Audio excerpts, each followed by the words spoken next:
იმაში ტექსტში საკმაოდ კი არა, ამომწურავად იყო შეფასებული ყველა ეს ანალიტიკური ძირითადი მნიშვნელოვანი ანალიტიკური სტატიები, რაც დაიწერა ამის გარშემო. და მე ვფიქრობ, რომ უაღრესად მნიშვნელოვანი იყო ეს შეხვედრა განსაკუთრებით იმ ფონზე, როდესაც ჩვენ გახსოვს ეს თებერვლის შეხვედრა, მერე ეს ალიასკის შეხვედრაზე და რამდენიმე მნიშვნელოვანი მომენტია. რა თქმა უნდა, პირველი ეს არის ერთიანობა. ეს არის ერთიანობა, ეს ერთიანობა და ეს შეგრძნება იმისი, რომ ეს უსაფრთხოების გარანტიები და ზოგადად ეს უსაფრთხოება არის არა მხოლოდ უკრაინას ეხება, არამედ მთლიანად თელს თავისუფალ სამყაროს და განსაკუთრებით ევროპას და ეს ევროპული ერთიანობა, ვთქვათ, ამას ხაზი გაუსვა ჯორჯა მელონმაც, რომ აი ეს იყო ერთ-ერთი ყველაზე მნიშვნელოვანი კომპონენტი. მეორე ეს არის ის, რომ რა თქმა უნდა, მზადყოფნა უკრაინის მხრიდან არასოდეს არ ყოფილა მზადყოფნის პრობლემა მშვიდობისათვის. ისინი უბრალოდ თავს იცავენ და ეს აგრესორი არის ერთი და ეს გასაღები რუსეთის ხელშია. მე ვფიქრობ, რომ ნაბიჯ-ნაბიჯ აქეთ მივდივართ ყოველთვის გასაგები და მკაფიო ხდება, რომ ეს არის რუსეთი არ არის მზად დღეს შეწყვიტოს ეს ომი, მას სურს განაგრძოს ეს ომი განუსაზღვრელი ვადით და ეს არის მისი არსებობის, როგორც ძალაუფლების, როგორც ხელისუფლების არსებობის ფორმა. ხო, ისინი რაღაც თავის პროპაგანდის და თავის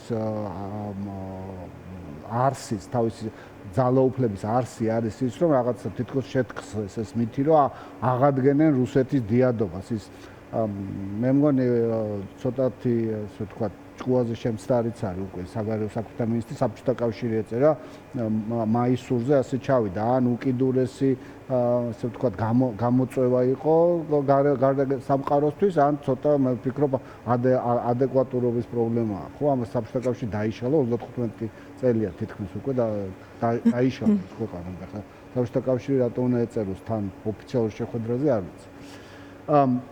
მეორე კომპონენტი ეს გახლავთ ის, რომ დაიწყო საუბარი უსაფრთხოების გარანტიებს. როგორი იქნება, იცით რა, ეს ყველაფერი ჯერჯერობით ჩვენ რაც ვიცით, ჯერჯერობით არის მოსაზრებები, რომელიც სხვადასხვა ექსპერტებმა წარმოადგენს. როგორ ხედავენ ისინი, აქ ერთი რამე აშკარაა, რომ აქ აუცილებელია შეიარაღებული ძალები, ნატოს შეიარაღებული ძალები უნდა იყვნენ ტერიტორიაზე.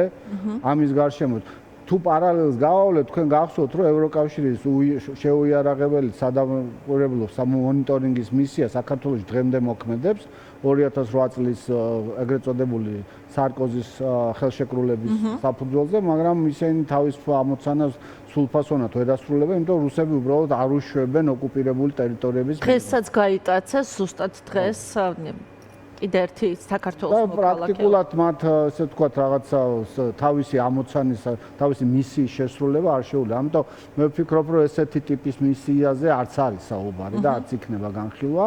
საუბარი იქნება, აი თქვენ კარგად ჩამოაყალიბეთ, იყო ესე იგი ერთი მხრივ ევროპული შეიარაღებული ძალები, ევროპელი ნატოს წევრი ევროპელი მოკავშირეების შეიარაღებული ძალები იქნება.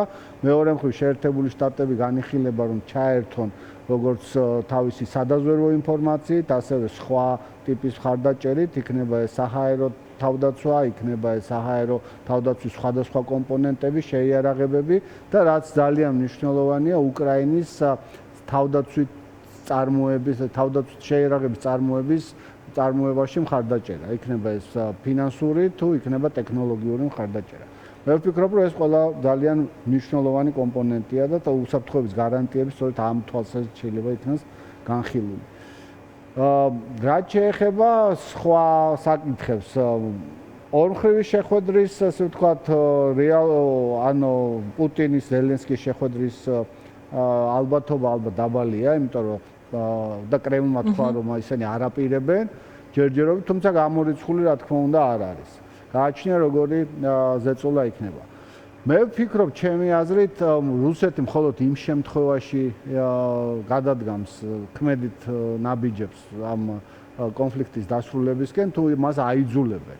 და ეს იძულება იქნება როგორც ეკონომიკური, პოლიტიკური და სამხედრო ფასი, საკმაოდ მაღალი. რა აიძულებს მაშინ მოდით ასე დავსვათ კითხვა ჩვენ ნახეთ რა მოთხოვნები აქვს რუსეთს ალასკის სამიტის ფარგლებში რა აჩვენა ზოგადად ამ მოთხოვნებმა და რა აიძულებს რუსეთს პრინციპში თუ კი გავითვალისწინებთ რუსეთის პირველად მიზნებს კიევზე შეტევა დენაციფიკაციის მოტივით რასაც ითხოვდნენ და რა გეგმებიც ჰქონდა ხო პუტინს პრაქტიკულად ახლა თუ კი შევადარებთ ხო ახლა რასაც ითხოვს პუტინი აქ უკვე ჩანს სისუსტე რუსეთისა ჩანს სისუსტე ფრონტის ხაზზე პირველ რიგში მაგრამ კიდევ უფრო მეტად რა აიძულებს რუსეთს რომ ნაკლები ამბიციებით დაჯდეს თუ კი იქნება მსგავსი მოლაპარაკების მაგი და შემდეგში ვიგა თქვენს გახსოვთ რომ არასოდეს ქონია რუსეთს რაღაცა მკაფიო ამოცანები ამ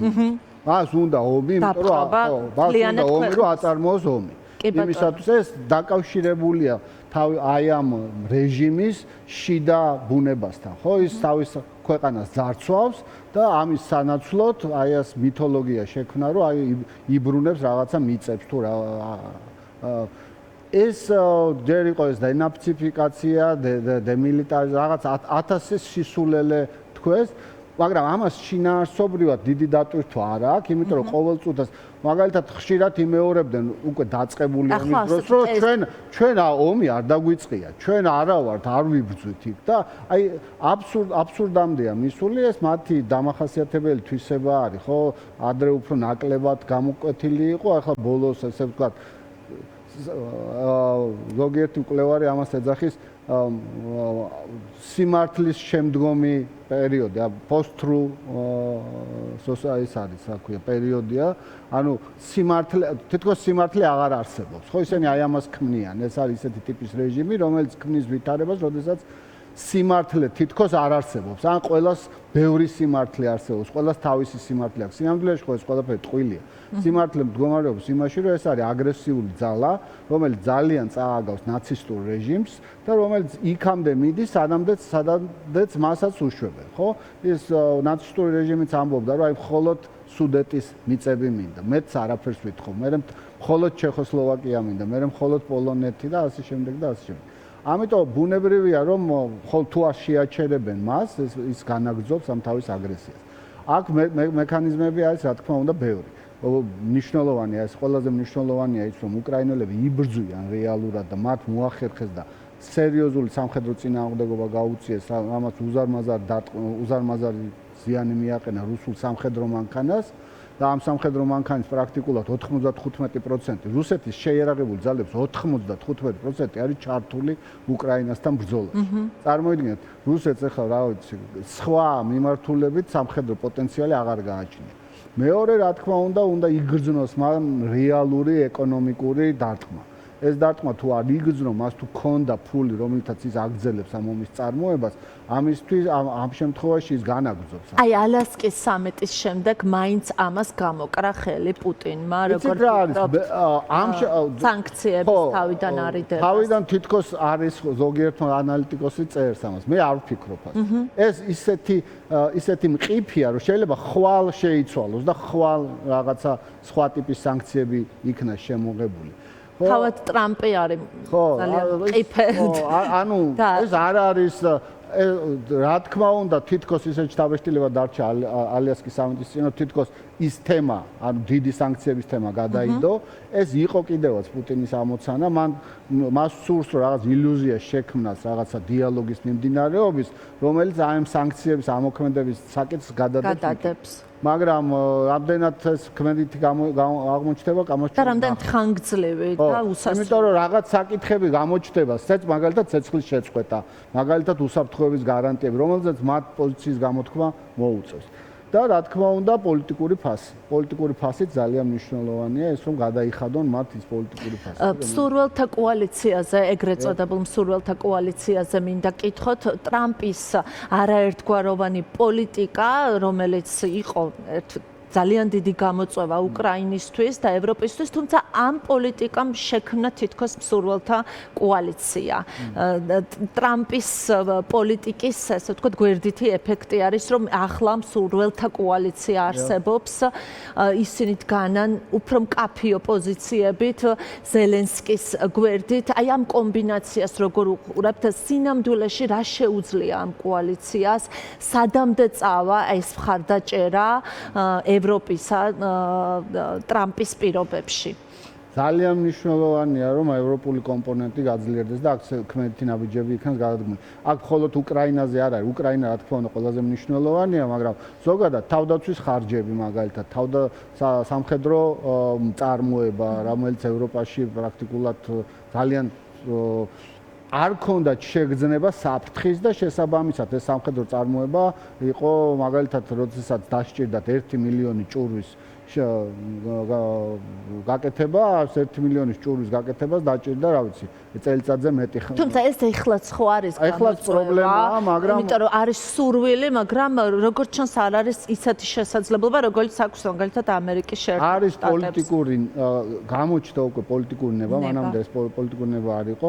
რა თქმა უნდა, შეერთებული შტატების სამხედრო ბიუჯეტი იყო უფრო მეტი, ვიდრე ნატოს ყველა დანარჩენი ქვეყნის ბიუჯეტი ერთად აღებული, ამაზე იყო ორჯერ მეტი დაახლოებით. რასაც ტრამპი მოაძახებდა ხოლმე ევროპას. რა თქმა უნდა, ეს იყო სერიოზული პრობლემა და ეს იყო სერიოზული პრობლემა ალიანსის შიგნით. ეს მხოლოდ ტრამპს არ დაუწყია ამაზე საუბარი, ამაზე საუბარი დაიწყო ჯერ კიდევ მე მაგალითად პირველად ეს გავიგონე პრეზიდენტი კლინტონის დროს. როდესაც წარმოგიდგენთ რამდენი ხნის რომ კლინტონმა ახსენა რამდენიმე სპიჩში ეს. შემდგომ მუდმივად იყო იქნებოდა ეს ბუში, იქნებოდა ობამას დროსაც კი ისმოდა ეს, თუმცა ეს ობამა მანდა მაინც ამაზე ფოკუსირებას არ აკეთებდა.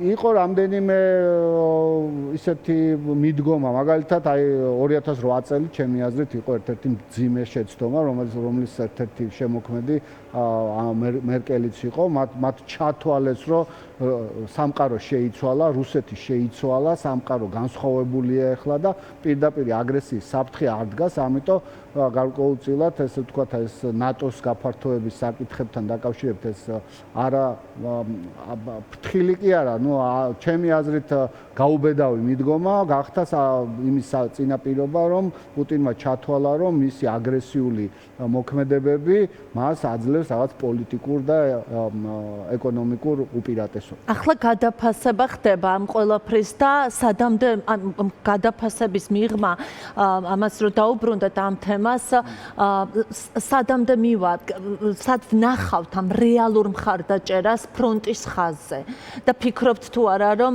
მაინც არის რისკი იმისა, რომ ის ტემპი, რომელიც აქვს ახლა მსურველთა კოალიციას, რაიმე შეაკავოს, არ ვიცი, რაღაცა ტიპის გადმოგდებამ, დათმობამ, ლავირებამ. ვიგა პროცესი რომ დაიძრა უკვე კარგია და უკვე სერიოზული მიდგომა ამაზე გამოჩნდება, რამდენად ძლიერია ეს პოლიტიკური ნება, რომ რეალურად საბოლოო ჯამში ის ილუზიები გაქარწყლებულია, რომ აღარ არის ახლა ასეთი საფრთხე პირდაპირ და აშკარა საფრთხე ქვეყნების ტერიტორიული მთლიანობისადმი, თავისუფლებისადმი და ასე შემდეგ, ეს ძალიან მკაფიოა. ახლა პოლიტიკურად გააზრება მიმდინარეობს იმის, რომ ეს ხარჯები გასაღებია და ეს ნაბიჯები გადასადგმელი არის. მე ვფიქრობ, რომ ეს არის ძალიან მნიშვნელოვანი ის, რომ მნიშვნელოვანი მოძრაობა იმ მიმართულებით, რომ ევროპული კომპონენტი დაიწყებს გაძლიერებას და რეალურად არა მხოლოდ ხარჯები იქნება გაზრდილი, არამედ ასევე შეიარაღებული ძალების რაოდენობა, შეიარაღებული ძალების მომზადების დონე და ასე შემდეგ და ასე შემდეგ. ამიტომ ძნელია ახლა ვთქვათ, რამდენ ხანში შეიძლება ჩვენ თუ თქვენ მაგას მეკითხებით, რომ რამდენ ხანში ჩვენ შეიძლება რეალურად ვნახოთ ადამიანები, რომლებიც შეიძლება განთავსდნენ იმ ასე ვთქვათ, დაშორიშორების ხაზზე, ხო, ამ ძალების დაშორიშორების ხაზზე, სადაც ცეცხლი შეწყდება. მე ვფიქრობ, რომ აუცილებელი აქეთ ვიაროთ და აუცილებელია ეს მოხდეს, მაგრამ რამდენად სწრაფად შეიძლება ჩვენ ეს ვნახოთ, ეს მეორე საკითხია. სწორედ რუსეთი თავის ძალას ხედავს იმაში, რომ ისინი უფრო მიუხედავად იმისა, რომ მათი ეკონომიკა არ არის არც ახლოსაც ვერ მიდის ევროკავშირის ან თქვათ მთლიანად ნატოს ეკონომიკასთან ან ნებისმიერ სხვა კომპონენტში მათ არ აქვთ უპირატესობა, ისინი თვლიან, რომ მათ უბრალოდ ის, რომ მათთვის არაფერი მნიშვნელობას არ წარმოადგენს ადამიანთა სიცოცხლე, მათთვის არაფერი მნიშვნელობას არ წარმოადგენს თავიანთი საკუთარი რეპუტაცია და პოლიტიკური ფასი გადახდა არ უწევს ამაში, მათ თვლის, რომ ეს არის მათი უპირატესობა დასავლეთის სამყაროს წინა დაპირისპირებისას. ამიტომ მე ვფიქრობ, რომ აქ ძალიან მნიშვნელოვანია, იმიტომ რომ მხოლოდ რაღაცა მოლაპარაკებების და კეთილინებით პუტინის შეჩერება წარმოუდგენელია. აქ ძალიან მნიშვნელოვანია კონკრეტულად სამხედრო, ეკონომიკური და პოლიტიკური ნაბიჯების გადადგმა იმისათვის, რომ ეს ომი შეწყდეს და ეს ომი არ არის მხოლოდ უკრაინას არ ეხება. საქართველოს ხო პირდაპირ ეხება, იმიტომ რომ ჩვენი ტერიტორიები ოკუპირებულია და იგივე აკეთებს აქ დიდი ხანია უკვე, რასაც უკრაინაში. მაგრამ ეს საფრთხეები არის ასევე ევროპისთვისაც ეს საფრთხე და ზოგადად თავისუფალი სამყაროსთვის. თუ ქვეყნები დაიწყებენ ერთმანეთის ტერიტორიების მიტაცებას მხოლოდ იმის საფუძველზე, რომ ისინი თვლიან, რომ მის სამხედრო პოტენციალი უფრო ძლიერია, ვიდრე მეზობელი ქვეყნის, ამ შემთხვევაში ეს იქნება პანდორას ხუთი, რომელმაც შეიძლება ძალიან უმძიმესი შედეგები მოიტანოს. ამიტომ არის, რომ ქვეყნები არიან ძალიან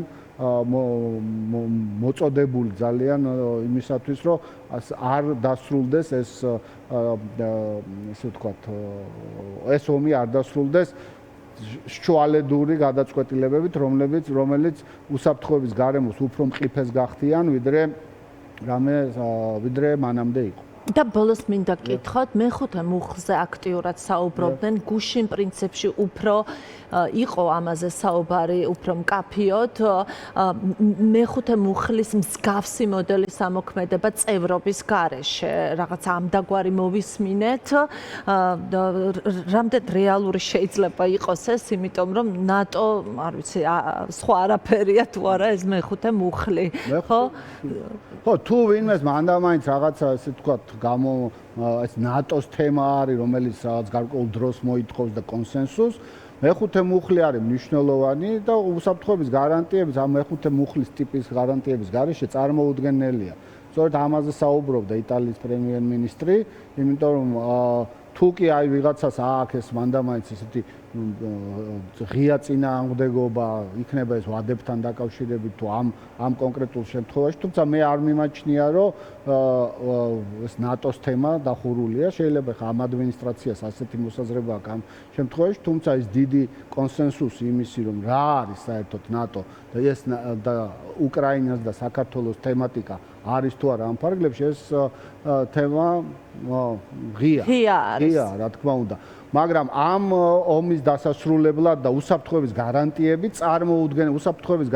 წარმოუდგენელია ამ მეხუთე მუხლის მსგავსი გარანტიების გარეშე. ხო, ნებისმიერი მხოლოდ რაღაცა დაშორიშორების ხაზი, რომელზეც იქნებიან რაღაც რამდენიმე მონიტორი და აღრიცხავენ, რომელმა ჭურვი საიდან ჩამოვარდა, ეს რა თქმა უნდა ბუნებრივია ამ ომს ვერ შეაჩერებს. ტრამპის ადმინისტრაციის მიერ შეთავაზებული ფორმატი უსაფრთხოების გარანტიებისა, დასავლური პრესა წერდა ამას, ეგრეთ წოდებული კოალიციის მოდელი უსაფრთხოების გარანტიები იქნება არა ავტომატური, როგორც ითვალისწინებს მეხუთე მუხლი, არამედ კონკრეტული ქვეყნები ნებაყოფლობით მონაწილეობის საფუძველზე გადაწყვეტენ უკრაინის დახმარებას. იყო ამის შესახებ ასევე პრესა საუბრობდა. ნახოთ მოკლედ. არაფერი ჯერ ჩვენ თვითონ არ არის ეს დოკუმენტი შექმნილი, ეს პოლიტიკური ჩარჩო არ არის შექმნილი. რუბიო ასევე სახელდება რუბიო, რომელიც იქნება ამ ძალიან კარგია თუ იქნება რუბიო, იმიტომ რუბიოსთვის ეს თემები არ არის რაღაცა ავანგარდში. მისთვის საგარეო და უსაფრთხოების პოლიტიკა არ არის, ახლა არ შეუდგა ის. მაგალითად განსხვავებით ესეთი ტიპაჟისგან, როგორც არის ვიტკოფი, ხო? ის მისთვის საერთოდ უცხოა სფერო. მადლობა ძალიან დიდი საინტერესო ანალიზისთვის. დავით სიხარულიძე იყო ჩვენი სტუმარი და ახლა როგორც